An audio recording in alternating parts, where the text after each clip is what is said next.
5-6 دن چھوڑ کے پھر اس کے بعد رکھے، وقفے سے بھی اس مہینے، پورے مہینے کے اندر بھی 6 روزے رکھنے کا وہ اہتمام کرے تو اس کو یہ اجر و ثواب ضرور ملے گا۔ ہاں کسی کی طاقت ہے، ہمت ہے کہ وہ لگاتار رکھنا چاہے تو تب بھی وہ رکھ سکتا ہے، لیکن بہرحال جو رکھے گا اس کو یہ اجر و ثواب ضرور ملے گا۔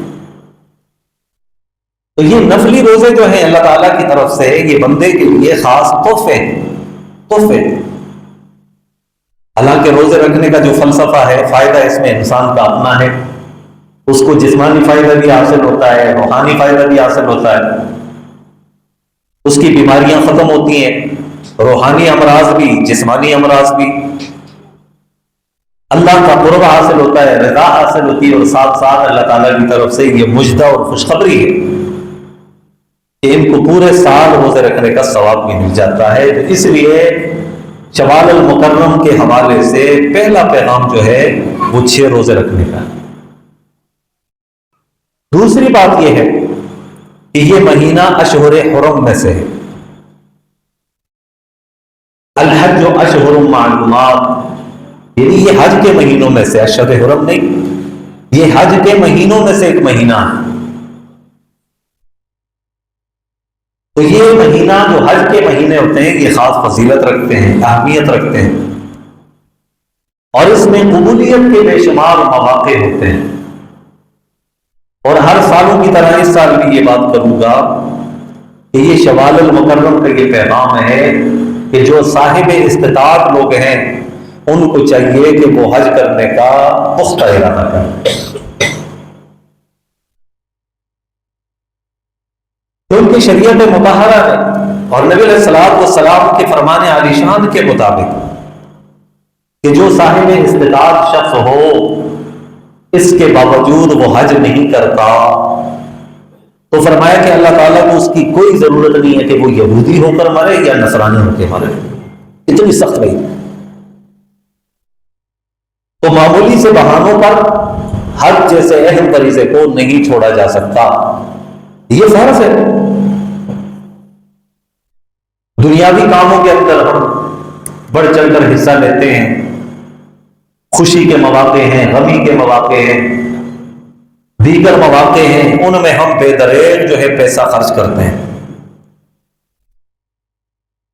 اور ان میں ان کی کوئی حد نہیں ہے۔ اب تو نارملی طور پر آج کل تو کروڑوں کے اعتبار سے خرچے ہوتے ہیں شادیوں پر، تقاریب پر خرچے ہوتے ہیں، اب تو لاکھوں سے بھی تعداد اوپر چلی گئی۔ لیکن حج بیت اللہ کی فرض ہے، کوئی آدمی یہ ادا نہیں کرے گا تو اس کے ذمے یہ فرض باقی رہے گا، اور اللہ رب الجلال کل قیامت والے دن اس سے پوچھیں گے کہ تجھ پہ حج فرض تھا تو نے کیوں ادا نہیں کیا۔ تو اس لیے صاحب استطاعت آدمی پہلی فرصت کے اندر وہ حج کرنے کا ارادہ کر لے،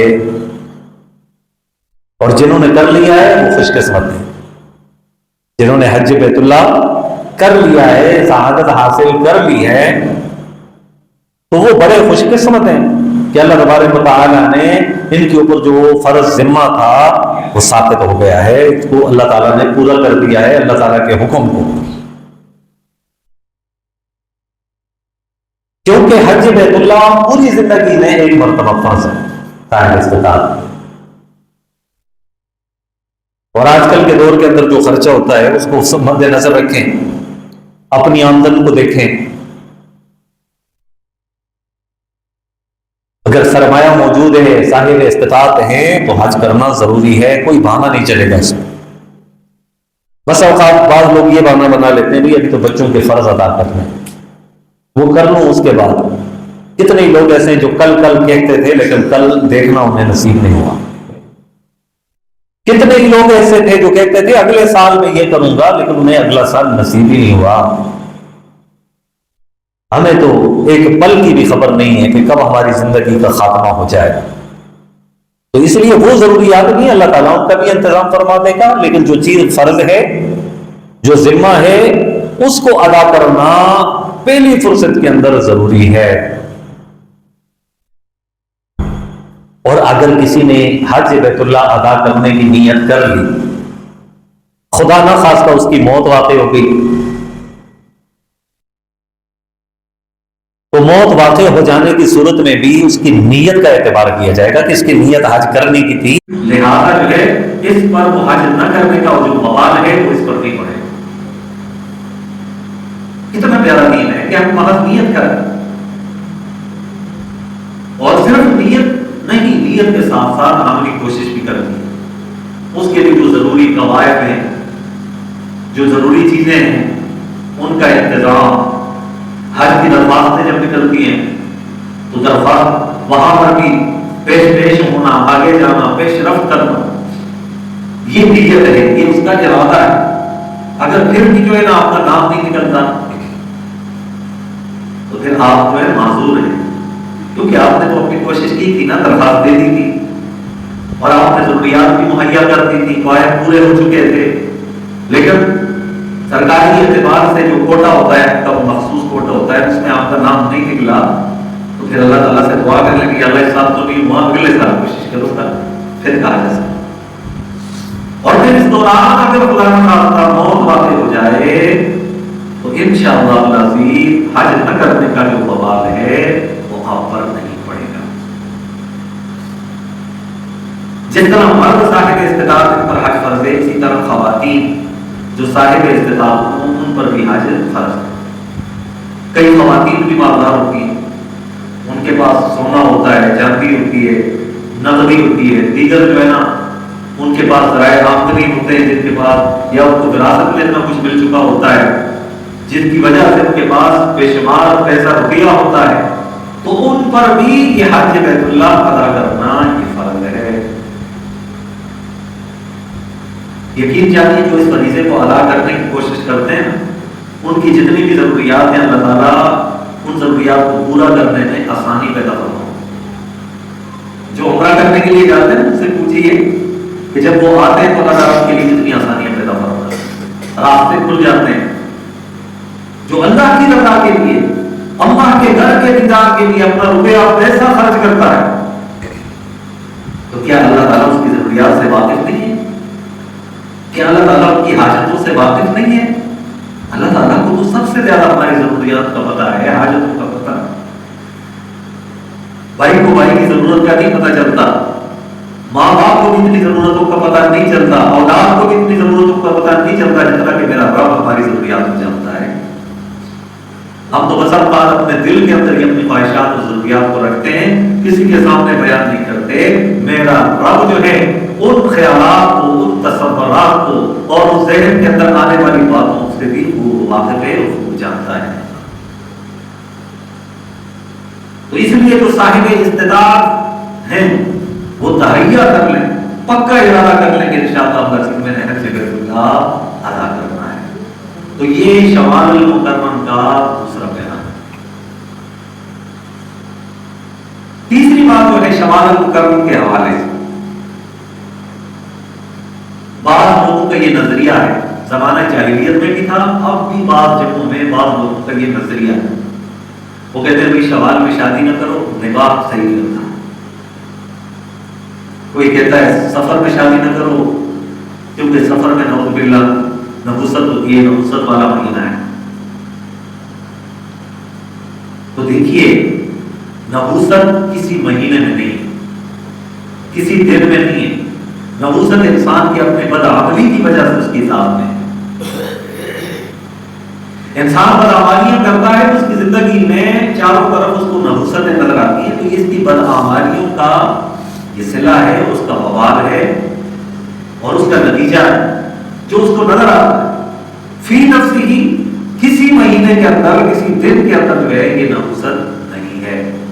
اور آج بھی بہت لوگ کہتے ہیں کہ بھائی شوال میں شادی نہ کرو، نکاح ممکن نہیں ہوگا، میاں بیوی کے درمیان میں دوریاں ہوں گی، ناجائزی ہوگی، تو لہٰذا جو ہے شوال مکرم میں نہ کرو۔ کچھ کہتے ہیں کہ بھائی سفر المظفر کے مہینے کے اندر نہ کرو، اور کچھ کہتے ہیں محرم الحرام کے مہینے میں اسے جو ہے نا یہ شادی نہ کرو۔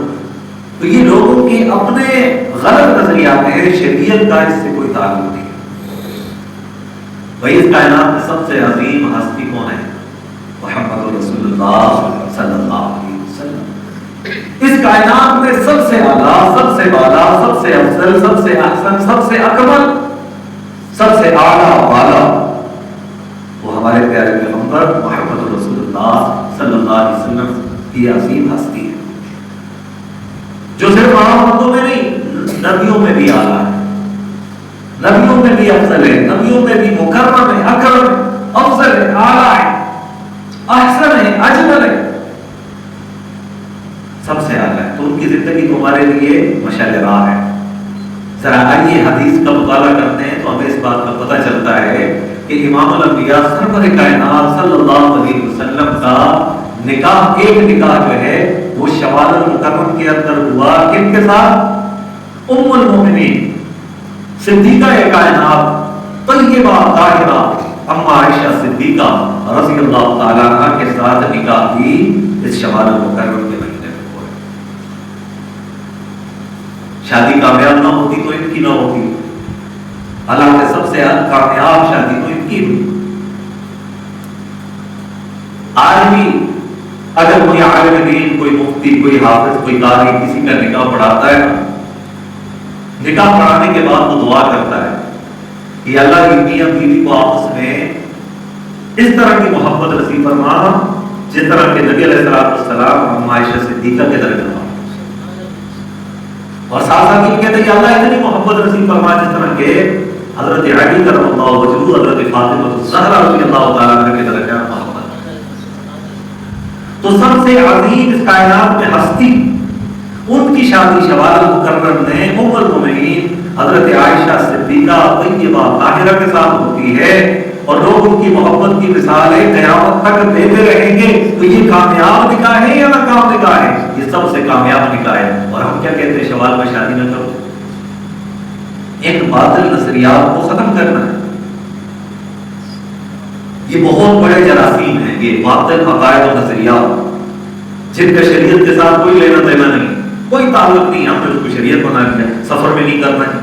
بڑے خاص پڑھے لکھے لوگ، سمجھدار لوگوں کو کہتے ہیں جب یہ سفر گزر جائے بعد میں شادی کریں گے، شوال گزر جائے پھر کریں گے، محرم گزر جائے پھر کریں گے۔ نہیں ہے، یاد رکھیے گا یہاں پر نبی علیہ السلام کے فرمان کی طرف غور کیجیے کہ نبی علیہ السلام نے ارشاد فرمایا کہ میری فوت شدہ سنت جس معاشرے میں، جس زمانے میں، جس دور میں میری سنت فوت ہو گئی ہو، کوئی آدمی اس سنت کو زندہ کرے فَلَهُ أَجْرُ مِئَةَ شہید، اس کو 100 شہیدوں کے برابر اجر ملے گا۔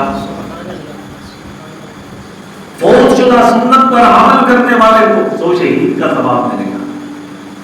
اور ذرا آپ شہید کے مقام اور مرتبے کو دیکھیں، شہید کا مقام کیا ہے، مرتبہ کیا ہے؟ سب سے بڑا مقام اور مرتبہ اللہ تعالیٰ نے اعلان کر دیا کہ وہ دنیا والوں غور سے سنو، وَلَا تَقُولُوا لِمَن يُقْتَلُ فِي سَبِيلِ اللَّهِ أَمْوَاتٌ، کہ جو میرے راستے میں قتل کر دیے جائیں انہیں مردہ مت کہو، بل احیاء، وہ زندہ۔ یہ میرا اعزاز اور مقام ہے۔ کائنات میں کوئی بھی شخص فوت ہو جاتا ہے، اس کے متعلق اللہ تعالیٰ نے یہ نہیں فرمایا کہ اسے مردہ مت کہو، یہ زندہ ہے، لیکن جب شہید کی باری آئی تو اللہ تبارک و تعالیٰ نے اعلان فرما دیا بل احیاء، وہ زندہ ہے، صرف باہر زندہ نہیں، عند ربهم یرزقون، اللہ کے ہاں ان کو رزق بھی دیا جاتا ہے۔ تو یہ شہید کا احساس ہے، یہ مقام ہے۔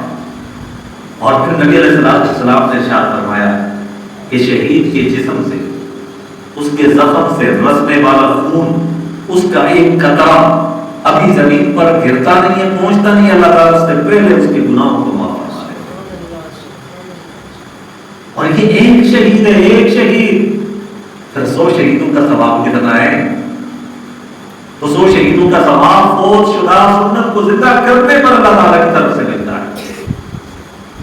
بھائی اس سے یہ بات تو معلوم ہوئی نا کہ نبی علیہ السلام کی ایک سنت کتنی قیمتی ہے۔ ہاں ہم کہتے ہیں کہ فرائض پورے کر لو، سنت کی طرف کتنے دیکھا؟ بھائی ایک سنت اتنی قیمتی ہے، زمین و آسمان سے زیادہ قیمتی ہے، ایک سنت امام الانبیاء کی۔ اس لیے ان باطل عقائد اور نظریات کو اپنی زندگیوں سے نکال باہر پھینکیں اور شریعت مطہرہ کی طرف آئیں، اللہ اور اس کے رسول صلی اللہ علیہ وسلم کی مبارک یعنی نبی علیہ السلام کی مبارک زندگی کو اپنائیں۔ حساب جو ہے وہ اجر و ثواب کے مستحق بنے۔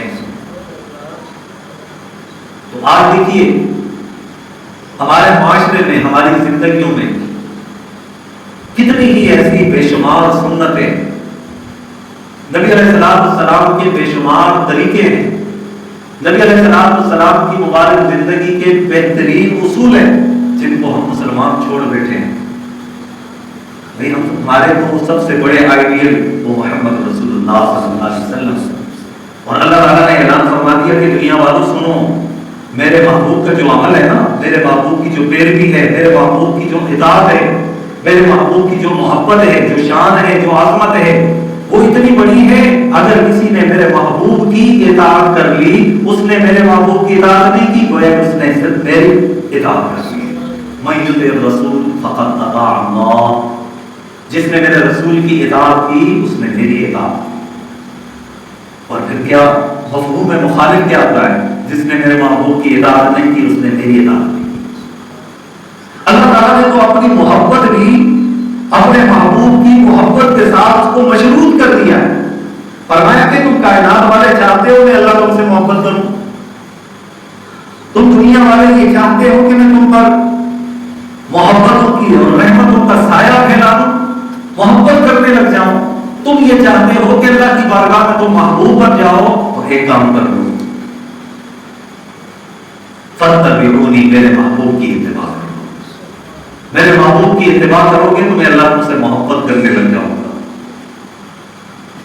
کتنا آسان فارمولہ ہے، کتنا آسان طریقہ ہے، کتنا بہترین اصول ہے کہ جو اللہ تعالیٰ نے ہمیں بتایا۔ کائنات میں کون شخص ہے جو یہ نہیں چاہتا کہ اللہ کے ہاں محبوب بن جاؤ؟ ہم میں سے تو ہر ایک چاہتا ہے، حج کرتا ہے اس لیے کہ اللہ راضی ہو جائے، اللہ کے ہاں محبوب بن جاؤ، نماز پڑھتا ہے اسی لیے، روزہ رکھتا ہے اسی لیے، نئے کام کرتا ہے اسی لیے، اپنی مضافت اسلامی بناتا ہے تو فقط اس لیے۔ اللہ پاک نے فرمایا اس اصول کو میرے بندے اپنے ذہن کے اندر بٹھا لو، اپنے دل کے اندر اس بات کو پیوست کر لو کہ محبوب کی میری اطاعت کر لو، میں اللہ تم سے محبت کرنے لگ جاؤں۔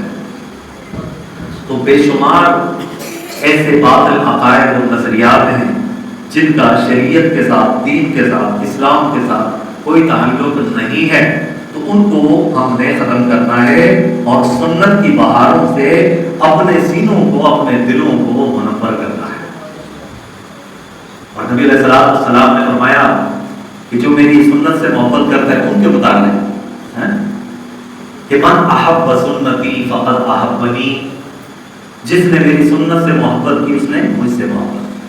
اور پھر فرمایا کہ سن لو، جس نے مجھ سے محبت کی ومن احبنی کان معی فی الجنہ، جس نے مجھ سے محبت کی وہ جنت میں بھی میرے ساتھ۔ اس فارمولے کو اپنائیں، سنتوں کو اپنی زندگیوں میں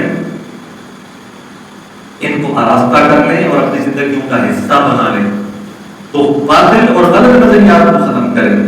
تو یہ شوال کے اندر شادی نہیں کرنی، سفر کے اندر شادی نہیں کرنی، محرم کے پہلے عشرے میں شادی نہیں کرنی، اس کا شریعت کے ساتھ کوئی تعلق نہیں ہے۔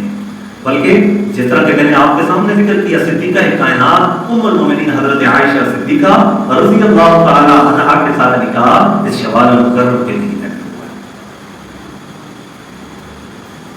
اور اسی طرح نبی علیہ السلام کا نکاح حضرت جویریہ ام المومنین رضی اللہ عنہا کے ساتھ یہ محرم الحرام کے پہلے عشرے کے اندر ہوا ہے۔ تو ان باطل عقائد کو کس طرح ختم کرنا ہے؟ اس کی مخالفت کرتے ہیں، شادی بیاہ کا فروغ ان مہینوں میں دے تاکہ لوگوں کے جو غلط نظریات ہیں یہ ختم ہو جائے۔ تو یہ شوال المکرم کا تیسرا پیغام ہے۔ چوتھا پیغام بڑا اہم ہے جس کا تعلق گزشتہ سے پیوستہ ہے کہ ابھی تو رمضان کا مہینہ گزرا ہے، کس طرح مسجد کے اندر بہاریں تھیں، وہ لوگ جو مسجد میں کبھی نظر نہیں آتے تھے انہوں نے بھی مسجدوں کا رخ کیا ہوا تھا، نوجوانوں نے بھی بڑے اہتمام کے ساتھ اعتکاف کی نیت کی ہوئی تھی، مسجد کے اندر بیٹھے ہوئے تھے۔ اور کتنے لوگ ایسے تھے جیسے ہی صبح کا وقت ہوتا، سحر کے بعد کا یا صبح فجر کے بعد کا یا رات کا وقت ہوتا تو قرآن مجید کی تلاوت کرتے ہوئے نظر آتے تھے، راتوں کو قیام کرتے ہوئے نظر آتے تھے۔ تو ان کے لیے یہ پیغام ہے کہ وہ کم از کم یہ کام ضرور کر لیں، بقیہ 11 مہینوں میں کہ وہ 5 وقت کی نماز پابندی سے مسجد میں ادا کرے۔ بھئی دنیا کے کام بڑے مشقت والے ہیں، کاروبار کرنا مشکل ہے، کھیتی باڑی کرنا مشکل ہے، ہل چلانا مشکل ہے، کئی اور بیلچے سے کام کرنا مشکل ہے، دہاڑی لگانا مشکل ہے، دودھ کے اندر پھیری لگانا مشکل ہے، دکان کے اندر بیٹھنا مشکل ہے، کاروبار کے لیے تجارت کے لیے سفر کرنا مشکل ہے، لیکن یہ سارے مشکل مراحل روزانہ کے اعتبار سے طے کر رہے ہیں، جبکہ اس طرف نماز پڑھنی بڑی آسان، کوئی مسئلہ نہیں، بڑی آسان، اتنی آسان کہ جب بندہ نماز پڑھنے کا ارادہ کرتا ہے تو اللہ تعالیٰ فرشتوں کو حکم دیتا ہے کہ اب جو ہے اس کا اجر و ثواب لکھنا شروع کر دو۔ جیسے ہی وہ گھر سے نکلتا ہے اس ارادے کے ساتھ، اس نیت کے ساتھ کہ میں مسجد میں جا کر نماز پڑھوں گا، تو اللہ کے فرشتے مقرر کرتا ہے وہ اجر و ثواب لکھنا شروع کر دیتے ہیں۔ وہ لکھتے کیا ہیں؟ ایک ایک قدم پر ایک ایک نیکی لکھتے ہیں، اور ایک ایک قدم پر ایک ایک برائی اس کی مٹا دی جاتی ہے، اور اس کا ایک ایک درجہ بلند ہو جاتا ہے۔ جب یہ فرمان جو ہے صحابہ کرام نے سنا نا، تو جب وہ اپنے گھروں سے نکلتے تھے تو چھوٹے چھوٹے قدم رکھتے تھے۔ کسی نے پوچھا کہ یہ چھوٹے چھوٹے قدم کیوں رکھتے ہیں؟ کیا آپ نے نہیں سنا نبی علیہ السلام نے کیا فرمایا؟ ایک ایک قدم پر نیکی ملتی ہے، تو میں چھوٹے قدم اس لیے رکھ رہا ہوں تاکہ میرے قدم زیادہ ہوں اور میری نیکیوں میں بھی اضافہ ہو۔ صحابہ نیکیاں حاصل کرنے کے حریص تھے، اور اللہ تعالیٰ کا جو حکم ہے نا سابقوا الخیرات، نیکیوں کے حصول میں ایک دوسرے سے سبقت حاصل کرو، اس میں مقابلہ لگاؤ کہ اس نے اتنے نفل پڑھے میں اتنے پڑھوں گا، اس نے اللہ کے راستے میں اتنے کیے میں اتنا دوں گا، وہ 5 وقت کا نماز کی ہے میں بھی بنوں گا، اس نے روزے رکھے ہیں میں بھی رکھوں گا، وہ زکات دیتا ہے میں بھی دوں گا، اس نے حج بیت اللہ ادا کیا میں بھی حج بیت اللہ ادا کروں گا، اس کے اخلاق بڑے نفیس ہیں میں بھی اپناؤں گا، اس کا کردار بڑا اچھا ہے میں بھی کوشش کروں گا، وہ اخلاق کے اعتبار سے لین دین کے معاملے میں بڑا صاف ہے، شفاف معاملات ہیں اس کے، میں بھی کروں گا۔ ان نیکیوں میں سبقت ہونی چاہیے، لیکن افسوس ہم مسلمانوں کی سبقت کسی اور چیز میں ہے۔ اس کا عہدہ یہ ہے کہ اس سے بڑھ کے دکھاؤں گا، اس کا اسٹیٹس یہ ہے میں اس سے بڑا ہو کے دکھاؤں گا، اس کی گاڑی اتنی قیمتی ہے میں اس سے بڑھ کے لوں گا، اس کا گھر اتنا عالیشان ہے اس سے بڑا میں بناؤں گا، اس نے شادی میں اتنا خرچ کیا میں اتنا کروں گا۔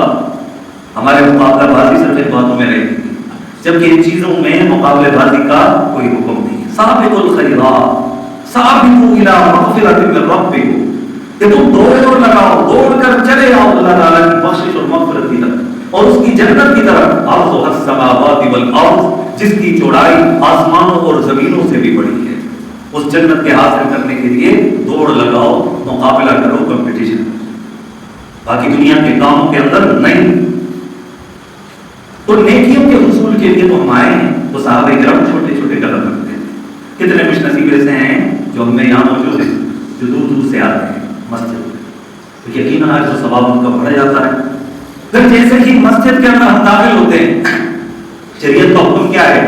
مسجد میں داخل ہوتے وقت سیدھا پاؤں رکھو، سیدھا پاؤں رکھو، ساتھ دعا پڑھو۔ کیا دعا ہے؟ اللہم افتح لی ابواب رحمتک، اور ایک روایت میں آتا ہے ورحمتک، مطلب یہی ہے کہ اللہ میرے لیے رحمت کے دروازے کھول دے۔ جیسے ہی یہ بندہ کہتا ہے تو اللہ تعالیٰ اس کے لیے رحمت کے سارے دروازوں کو کھول دیتا ہے۔ مسجد میں آنے والے کے لیے اللہ تعالیٰ رحمت کے سارے دروازوں کو کھول دیتا ہے، اور اللہ کی رحمت اتنی وسیع ہے جس کے اندر ساری چیزیں آتی ہیں، اس کے اندر بخشش بھی آ جاتی ہے، مغفرت بھی آ جاتی ہے، معافی بھی آ جاتی ہے، رفع درجات بھی آ جاتے ہیں، اس میں دنیا بھی آ جاتی ہے، اس میں آخرت بھی آ جاتی ہے، اس میں قبر میں نجات بھی آ جاتی ہے، حشر کی نجات بھی آتی ہے، اس میں رزق بھی آ جاتا ہے، اس میں عمر میں اضافہ بھی ہو جاتا ہے، اس میں دنیا بھی غرض مل جاتی ہے، آخرت بھی مل جاتی ہے، جسے اللہ کی رحمت حاصل ہو جاتی ہے۔ پھر جیسے ہی مسجد میں داخل ہونے کے بعد وضو خانے کا رخ کرتا ہے، بندہ بیٹھتا ہے، اور حدیث پاک کے اندر آتا ہے وضو کرنے سے پہلے آپ بھی یہ یاد رکھیں اور ان جملوں کو ضرور پڑھا کریں۔ دو مختصر سے جملے ہیں لیکن اس کا اجر و ثواب بڑا زیادہ ہے۔ حدیث پاک کے اندر آتا ہے کہ جو شخص وضو کرنے سے پہلے کہتا ہے بسم اللہ والحمدللہ، تو جو وہ وضو کرتا ہے آدھائے وضو پر جتنا پانی اس کے اوپر لگتا ہے، جتنے قطرات اس کے گرتے ہیں، اللہ تعالیٰ اتنے اس کے صغیرہ گناہوں کو معاف فرما دیتے ہیں۔ کوئی مشکلیں بسم اللہ والحمدللہ شروع کر لیں وضو. جتنے قطرات گریں گے اتنے گناہ ختم ہو جائیں گے. کتنا پیارا دن کہ گناہ ہوتے ہیں صغیرہ گناہ سے بے شمار ہوتے ہیں. صغیرہ گناہ بدنظری، بری چیز کی طرف دیکھنا، کسی کو برا بھلا کہہ دیا، کسی کو تکلیف پہنچا دی، کسی آدمی کو سلام کا جواب نہیں دیا، یہ سارے گناہ کے کام ہیں. لیکن اللہ تعالیٰ ان گناہوں کو معاف فرما دیتے ہیں صرف وضو کی وجہ سے، برکت سے. اور اس کے بعد جیسے ہی وضو کا وہ ختم کرتا ہے بندہ، پھر شریعت کا حکم کیا ہے کہ دوسرا کلمہ پڑھ لو، اشہد ان لا الہ الا اللہ واشہد ان محمدا عبدہ ورسولہ. حدیث پاک کے اندر آتا ہے کہ یہ جملہ پڑھتا ہے وضو کرنے کے بعد اللہ تعالیٰ کی طرف سے جنت کے 8 دروازے اس کے لیے کھل جاتے ہیں. تو یہ شوال المکرم کا پیغام ہے. پہلی چیز، پھر اس کا خلاصہ کچھ آپ بعد میں آئے ہیں، اس کا خلاصہ ذکر کر کوئی تو ہے. پہلا پیغام کیا ہے کہ شوال المکرم کے 6 روزے رکھنا. کسی کی طاقت ہے پیدا پہ رکھیں یا کے بعد دیگر رکھیں یا وقفے سے رکھیں، پورے مہینے کے اندر 6 روزے رکھیں، تو اس کا جو ثواب کیا ہے کہ گویا کہ اس نے پورے سال روزے رکھے. اگر کسی کی طاقت ہے تو وہ اس کو کر لے. اور دوسرا یہ ہے کہ یہ مہینہ حج کے مہینوں میں سے جو صاحب استطاعت ہیں جنہوں نے حج بیت اللہ ادا نہیں کیا وہ ارادہ کر لیں، کیونکہ یہ ان کے اوپر لازم ہے، یہ ضروری ہے. اگر اس حال میں موت آ گئی نکل گیا والے دن ان سے پوچھ ہوگی تو وہ ارادہ کر لے صاحب استطاعت احباب جنہوں نے حج نہیں کیا انشاءاللہ العزیز کہ میں حج کروں گا، اس کے لیے وہ کوششیں بھی اپنی جاری رکھے. تو یہ بھی شوال المکرم کا پیغام ہے. تیسرا اہم ترین پیغام کیا تھا کہ بعض لوگوں کا یہ غلط نظریہ ہے کہ شوال المکرم کے اندر روزے نہ رکھے جائیں کیونکہ جو اس میں شادی کا سبز کرنے والا ممکن نہیں ہوتا. تو اس غلطی کا ازالہ بھی میں نے کر دیا اور نبی علیہ السلام کی مبارک زندگی کا حسین پہلو آپ کے سامنے پیش کیا. اور چوتھا اور آخری پیغام آپ کے سامنے یہ رکھا کہ یہ شوال المکرم کا یہ پیغام ہے جس طرح رمضان المبارک کی طرح ہم نے نمازوں کا اہتمام کیا اسی طرح ہم عام دنوں میں بھی نماز پڑھنے کا اہتمام کریں گے. تو ان تمام باتوں پر عمل کرنے کا انشاءاللہ